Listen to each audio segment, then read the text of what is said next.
Dios te bendiga, te saluda la pastora Eunice Ramírez, te doy la bienvenida a Reflexión Pastoral. Hoy voy a estar hablando acerca de la promesa de restauración que Dios le hace a todo hombre y mujer que le sigue, que le sirve, que le busca y que en el camino de la fe ha pecado, ha fallado, ha errado, ha quebrantado mandamientos y quizás ha caído.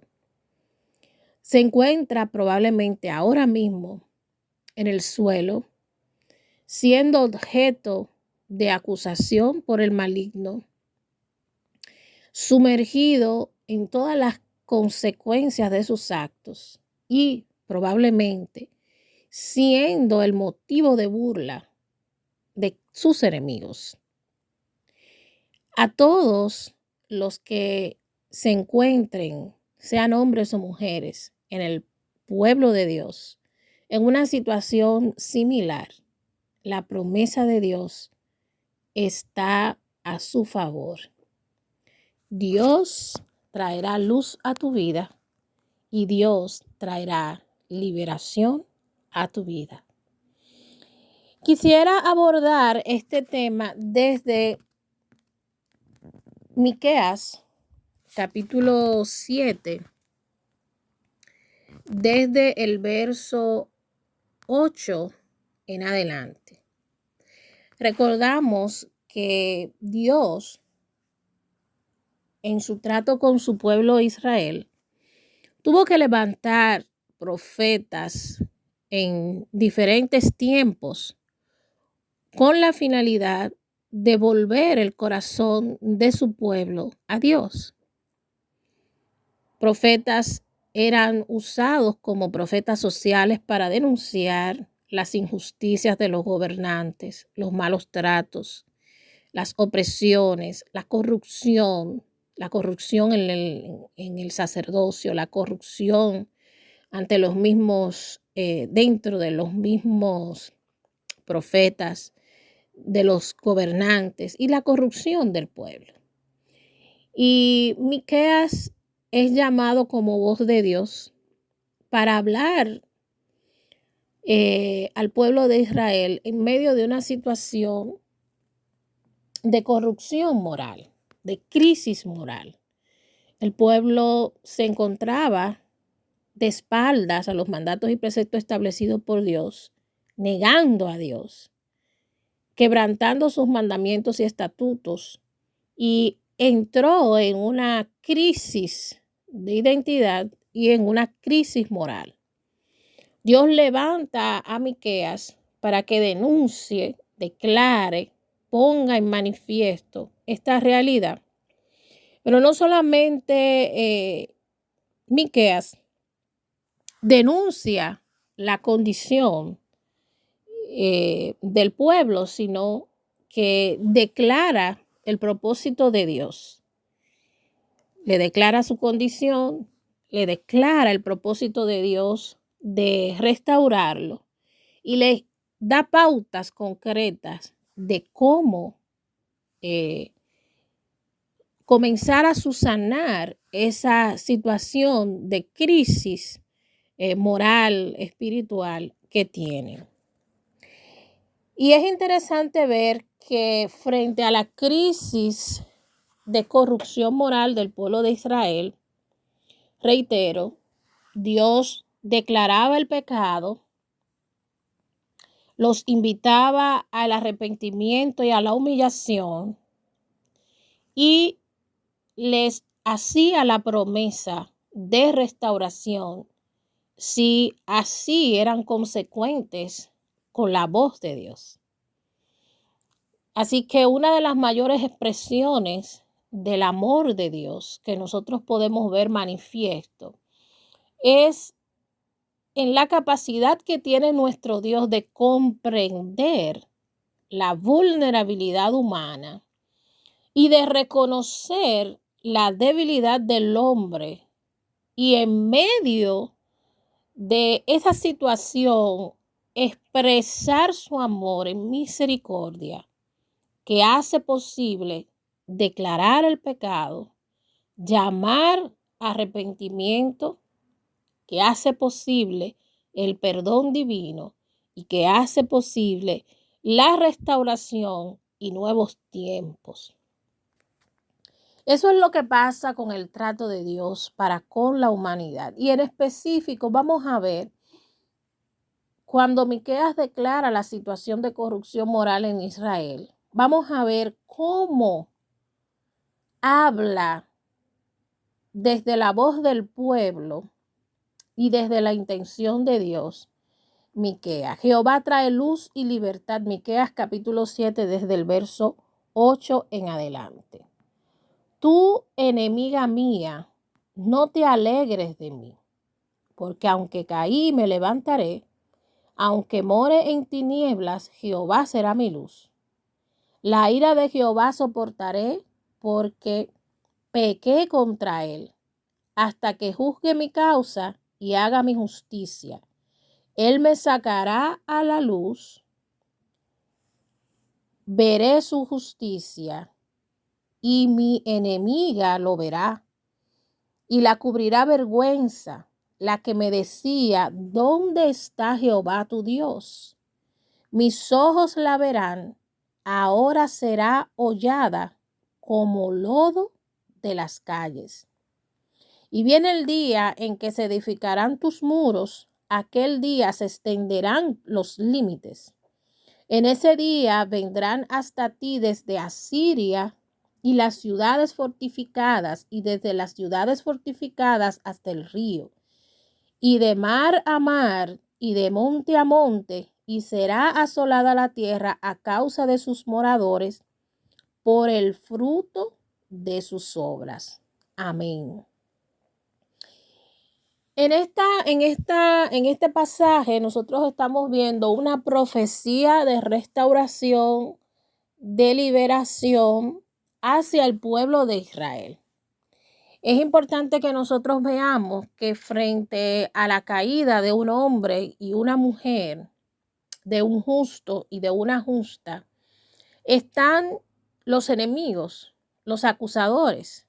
Nuestro principal enemigo como hijos e hijos de Dios, hijas de Dios, como siervos y siervas de Dios, es la concupiscencia, es la carne. Muchas veces buscamos el enemigo fuera de nosotros, externo a nosotros, pero la concupiscencia es la que lucha desde el hombre para hacerlo caer.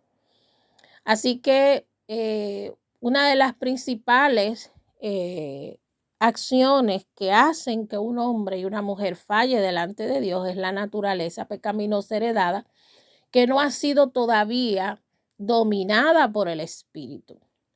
Sabemos que la carne es débil, que la carne se resiste, pero no hay nada que el Espíritu de Dios no pueda sujetar, no pueda someter.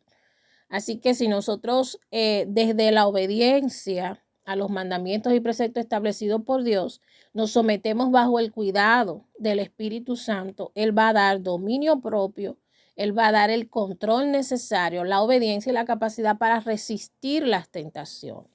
Dice la palabra que ninguna tentación viene dada por Dios, sino que nosotros somos atraídos a ella por nuestra concupiscencia, ¿verdad? Así que frente a una situación, estamos hablando de que todo hombre y toda mujer que ha caído, que ha faltado delante de Dios, será restaurado, verá la luz y será libertado. Pero hay que entender la dinámica de cómo opera el pecado en el hombre, incluso cómo opera trayendo, qué causa la caída de un hombre y una mujer delante de Dios. ¿Cómo se origina? La primera forma que estamos explicando es precisamente esta. La naturaleza de pecado heredada, la concupiscencia en el corazón, da a luz, engendra la acción de pecar en el hombre y entonces hace que el hombre acceda a las tentaciones, quebrante principios y mandamientos establecidos por Dios. Cuando un hombre cae, cuando una mujer de Dios cae, tenemos como principal acusador al maligno delante de Dios. Él ve que hemos quebrantado mandamientos establecidos por Dios, que nos hemos salido del modelo, del patrón de vida correcta delante de Dios, y automáticamente Satanás va delante de Dios con su dedo acusador a acusarnos por nuestra condición. Desde ahí nos levanta la guerra, y desde ahí comienza entonces nuestras grandes luchas y nuestras grandes batallas espirituales, emocionales, a causa de las consecuencias de nuestros actos. Así que Satanás siempre se va a presentar como acusador, no solamente delante de Dios, sino delante de nosotros mismos, delante de nuestra conciencia, haciéndonos sentir continuamente culpables y responsables del acto que hemos cometido. Y esa no es una falsa acusación. Él sabe que nosotros fuimos que desde nuestro libre albedrío fallamos y quebrantamos mandamientos establecidos por Dios. Pero la intención de él es lastimar nuestros corazones, hacernos ver culpables y que no podamos desde esa condición aspirar a alcanzar la misericordia infinita, inquebrantable de Dios para con nuestras vidas. Muchas personas caen y el maligno les siembra pensamientos como que ya todo está perdido, Dios no te ama, has fallado. No te vas a levantar, de aquí ha llegado tu ruina, ha llegado tu momento de destrucción. Por fin te tengo en mis manos, te tengo en la posición que te quería. Y mucha gente cree esa mentira del maligno, pero hoy nosotros estamos aquí para deshacer esa mentira, para reprenderla en el nombre de Jesús y decirte algo. Siempre la palabra de Dios debe ser nuestra mejor arma contra el maligno. Jesucristo lo hizo. Jesucristo utilizó la palabra con la finalidad de deshacer, de desautorizar las voces del maligno. Así que nosotros tenemos la palabra del Señor, que dice la palabra que si siete veces cae el justo, Jehová lo levantará. Y que Dios no rechaza un corazón contrito y humillado. Dice, si se humillare mi pueblo sobre el cual es invocado mi nombre, yo vendré, perdonaré su pecado y sanaré su tierra.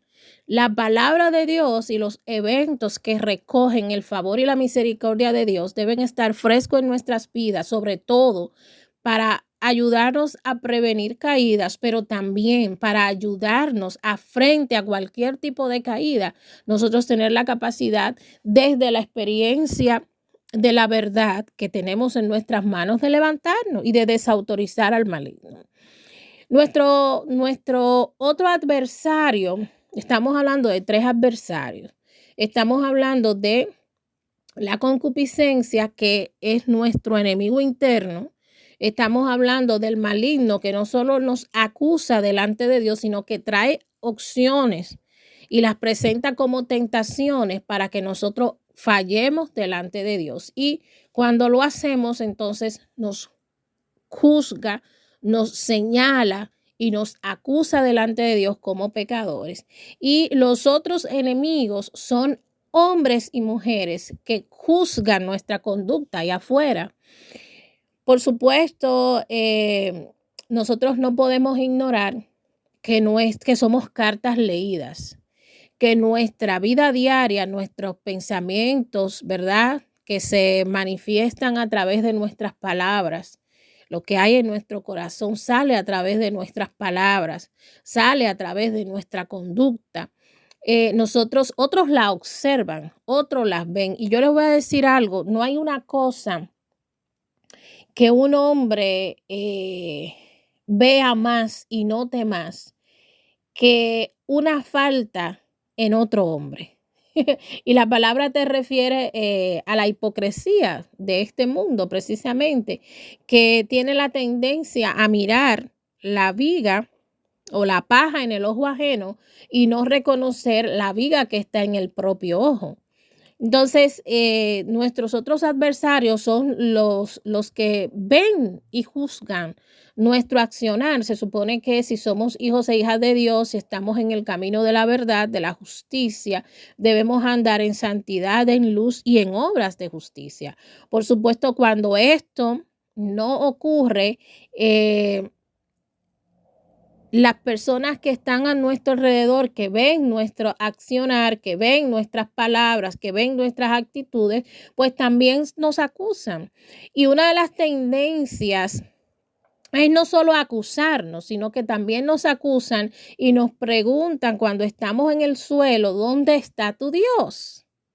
Oh, tú no eras el santo, tú no eras el que predicaba, tú no eras el que animaba gente, tú no eras el que denunciaba el pecado. Ahora mírate en la condición en la que estás.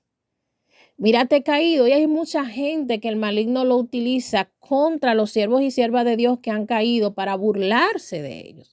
Esta era la situación que estaba pasando con el pueblo de Israel en su condición de corrupción moral. Y la profecía habla acerca de la enemiga. La enemiga son todas las otras naciones, son aquellos que miraban la conducta del pueblo de Israel, que era el pueblo elegido por Dios, cuya nación tenía al Dios verdadero y tenía un estilo de vida que era incluso juzgado y cuestionado por otros. Las naciones alrededor de Israel sabían cuál era su llamado, cuál era su estilo de vida y que eran diferentes. Y esto lo hacían a causa de su Dios, a causa de su llamado, a causa precisamente de obedecer a su Dios. Cuando los veían en derrota, cuando los veían en necesidad, cuando lo veían en falta, cuando veían el castigo de Dios sobre sus vidas, se burlaban y le hacían la pregunta. Cuando lo veían en las consecuencias, interesante este punto, cuando lo veían en las consecuencias de sus actos, en las consecuencias negativas de sus pecados, que le visitaba la maldad, el furor de Dios, que los mismos actos de pecado lo hacían caer en opresiones sociales, en persecución, en hambruna, en enfermedades, en pestilencia. Cuando lo veían en esa condición, le hacían el cuestionamiento: ¿dónde está tu Dios? Y se burlaban del Dios de ellos. Bueno, si realmente tienes a Dios y Él está a tu favor, ¿cómo estás caído? ¿Cómo estás en pobreza? ¿Cómo estás en oscuridad? ¿Cómo estás en escasez? Y no hay una cosa más lacerante para un hombre y una mujer de Dios que ha caído que el escuchar precisamente cuando se cuestiona a su Dios en medio de la situación. Hay una vergüenza que inunda al siervo y a la sierva de Dios, porque no solamente están luchando contra la falta delante de Dios, sino están luchando también por preservar y se hacen responsables también del mal testimonio acerca de Dios por los actos de su vida. Entonces, es interesante cómo la profecía de restauración, de que Dios trae luz y libertad al pueblo de Israel, se presenta haciendo un hincapié hacia la enemiga, que puede ser una nación, que puede ser el maligno, que pueden ser otros reinos, que pueden ser otras ciudades que se burlan de la condición actual. Dice: tú, enemiga mía, no te alegres de mí. No hay motivo de mayor gozo en un impío, en un inconverso, que el ver a un siervo de Dios caído. Se alegran por la condición, el morbo. El maligno despierta el morbo en sus corazones. Oh, mira mira esta, que predicaban, que hablaban de moral, y míralo en actos de inmoralidad. Tú, enemiga mía, no te alegres de mí, porque aunque caí, me levantaré. Esta es la promesa. Oh, tú estás caído, amigo y amiga. Tú estás caído hoy. Tú has pecado delante de Dios. has avergonzado tu vida y has avergonzado el nombre de Dios, déjame decirte algo. Puedes decirle con autoridad a tus enemigos: aunque caí, me levantaré, y aunque more en tinieblas, Jehová será mi luz. Así es. La profecía sigue diciendo: la ira de Jehová soportaré porque pequé contra él. Miren, la restauración de un hombre y de una mujer de Dios que ha caído inicia con el reconocimiento de su falta delante de Dios. Esto le abre la puerta de la misericordia, del favor, de la justicia, y Jehová se arma en un pleito por esa vida, por esa alma. Una vez la persona reconoce su condición delante de Dios, reconoce que pecó, reconoce su falta y se humilla delante de Dios, pide perdón y se arrepiente por ello, ahí comienza a moverse todo un plan y una estrategia, y Dios mueve todos sus recursos para comenzar a hacer esa restauración. Dice: me levantaré, y aunque more en tinieblas, Jehová será mi luz. La ira de Jehová soportaré. Y esto es interesante que nosotros veamos este aspecto. La ira de Jehová soportaré porque pequé contra él.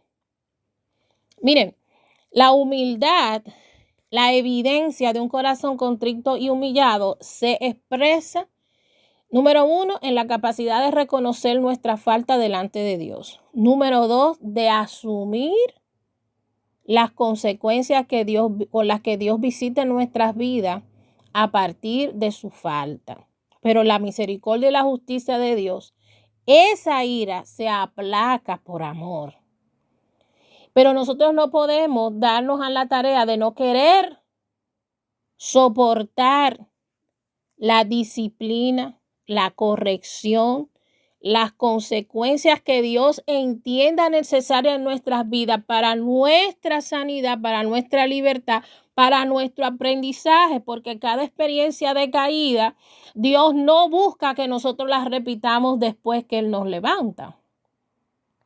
En una experiencia de caída de un hombre y de una mujer de Dios, Dios lo educa, lo forma, para una vez lo sana, lo perdona, lo libera, lo transforma, esta persona tenga la capacidad de resiliencia y la capacidad de resistir si se le presenta una situación similar, para que no caiga. Dios te educa. Así que nosotros no podemos rechazar ni la corrección ni la forma de ira que venga de parte de Dios a nuestras vidas, porque ella nos va a formar. Reitero, la ira de Dios no viene a destruirnos. La ira de Dios viene y se manifiesta a través de la corrección, de la disciplina. Dios al hijo que ama, disciplina, corrige. Y eso puede ser desde una expresión, desde una palabra, hasta un proceso en el que el Señor nos enseña a ser consecuente a su palabra, en el que el Señor nos enseña a ser consecuente con sus mandamientos, en el que el Señor nos enseña y nos genera la habilidad y la capacidad de, poniendo en práctica su mandato, seamos fuertes frente a esto. Porque la intención de Dios no es restaurarnos y que mañana volvamos a caer. No, la intención de Dios con cada experiencia que nosotros experimentamos de esta naturaleza es formar nuestro carácter y es fortalecer nuestro carácter cristiano. La ira de Jehová soportaré porque contra él pequé. Reconocemos nuestra falta, asumimos la disciplina, la corrección, el proceso que él entienda para nuestra transformación, dice: hasta que juzgue mi causa y haga mi justicia. Sí, llega un momento en el que Dios juzga tu actitud cuando caes, juzga tu condición, tu reacción. Ok, se humilló, reconoció su falta, asumió la disciplina con una actitud no de arrogancia, no, de orgullo, no, con una actitud de humildad, con una actitud de obediencia, con una actitud de sumisión, con una actitud de disposición al aprendizaje y de apropiación del consejo divino. Cuando Dios ve eso en el corazón del hombre, miren, aún un proceso Dios lo ve como un proceso de restauración que va a durar 1 año, 2 años. Dios lo reduce porque Él juzga la causa. Juzga la condición del hombre, juzga la razón de la caída y la acción después de la caída, conforme al consejo que se ha dado. Hasta que juzgue mi causa y haga mi justicia. No hay un Dios más justo, un juez más justo que Dios. Nosotros no tenemos un abogado que no sea capaz de compadecerse en nuestras debilidades. Por eso Jesús fue encarnado y vivió, aunque no pecó, cualquier situación que nosotros podamos atravesar. Jesús, su encarnación sirvió para esto. Jesús sabe el sufrimiento humano, la vulnerabilidad humana, la debilidad humana, y es capaz de interceder delante del Padre por nosotros porque Él conoce la fragilidad humana. Así que Dios trabaja su justicia divina a nuestro favor, la trabaja con 4 recursos. 1, tu recurso de reconocer tu condición delante de Dios que fallaste.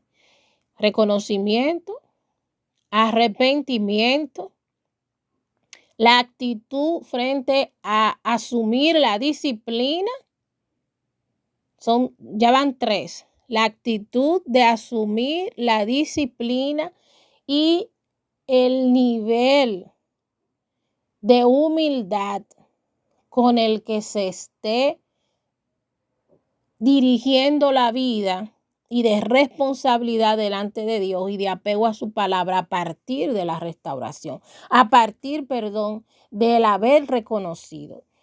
Dios hace justicia, la justicia de Dios se manifiesta en un hombre y una mujer caída a partir de que este hombre reconoce su condición delante de Dios. 1. 2. Se arrepiente por su falta. 3. Tiene una actitud de humildad, recibiendo la reprensión, recibiendo la disciplina. Y 2, se esfuerza para mantenerse firme, no recaer y para mantenerse adherido. Demuestra actitud de aprendizaje. Dice, y mi enemiga lo verá y la cubrirá vergüenza. La que me decía, ¿dónde está Jehová tu Dios? Mis ojos la verán, ahora será hollada como lodo de las calles.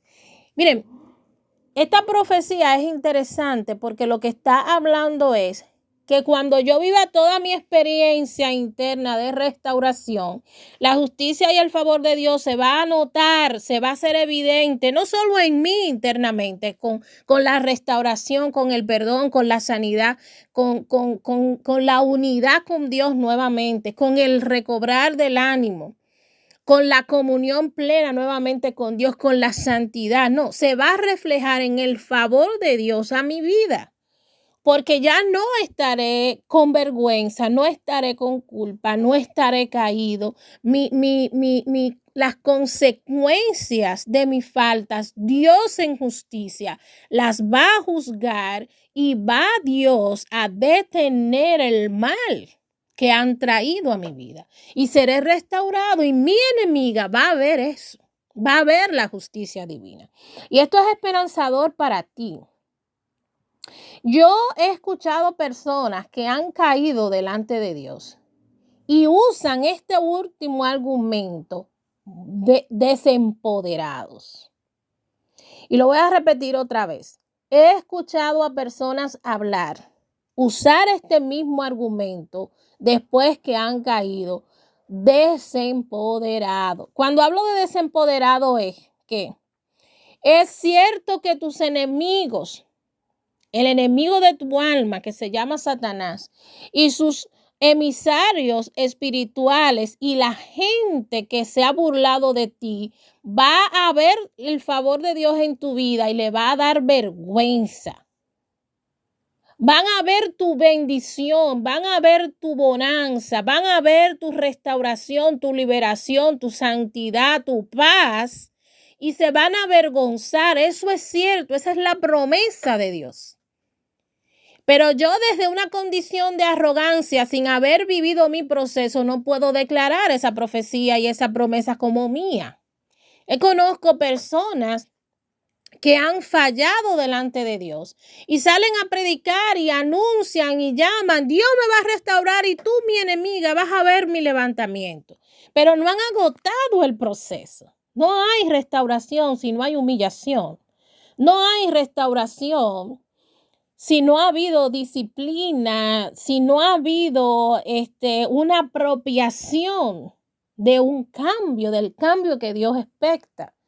Así que si tú haces esto de manera desempoderada, cuando pase el tiempo, la gente se va a seguir burlando de ti. Por eso, ahora tú entiendes o puedes entender en este momento cómo hay personas que desde su arrogancia, al haber fallado a Dios, al haber pecado a Dios, no han agotado su proceso de arrepentimiento, de humillación, y Dios no los ha restaurado y han proliferado todo esto, pero al cabo del tiempo tú lo ves hundido en el polvo, en el lodo, lo sigues viendo en el mismo lugar. Y todas las palabras que vociferaron fueron como en el aire. Y la gente se sigue burlando de ellos, el maligno se sigue burlando de ellos porque en vez de verlo en restauración, en bendición, como ellos proclamaron, lo siguen viendo en el lodo, lo siguen viendo en culpa, lo siguen viendo en vergüenza. ¿Por qué? Porque desde el desempoderamiento espiritual hablaron. Y digamos, el empoderamiento espiritual que estoy hablando de la capacidad de reconocernos delante de Dios, reconocer los recursos que tenemos para buscar el perdón de Dios, la misericordia de Dios, andar en justicia y en santidad, que son los mecanismos que le dan la oportunidad a Dios de restaurarnos y de avergonzar a nuestros enemigos. La promesa de Dios para todo hijo y toda hija de él que ha caído es que lo va a levantar. Y yo quiero finalizar esta reflexión en esta oportunidad diciéndote, tu restauración viene. Dios te va a limpiar. Dios va a traer luz a tus tinieblas. Dios te va a restaurar, pero necesitas agotar el proceso. Antes de tú salir a proclamar que Dios va a hacer eso contigo, ve a la presencia de Dios y proclama delante de su presencia que tú reconoces tu falta.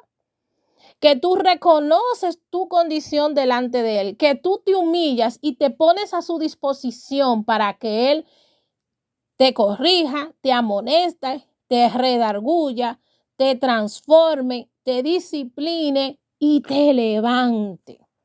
Porque Jehová está dispuesto a levantarte hoy.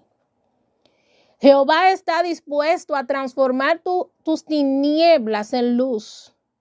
Jehová está dispuesto a romper tus cadenas. Jehová está dispuesto a callar la boca de Satanás y la boca de los hombres que se han burlado de ti. Pero tú necesitas ponerte en las manos de Dios para que Dios lo haga. Y la forma en que tienes que hacerlo es en su presencia. En su presencia. Humillaos bajo la poderosa mano de Jehová y Él os exaltará cuando fuere tiempo.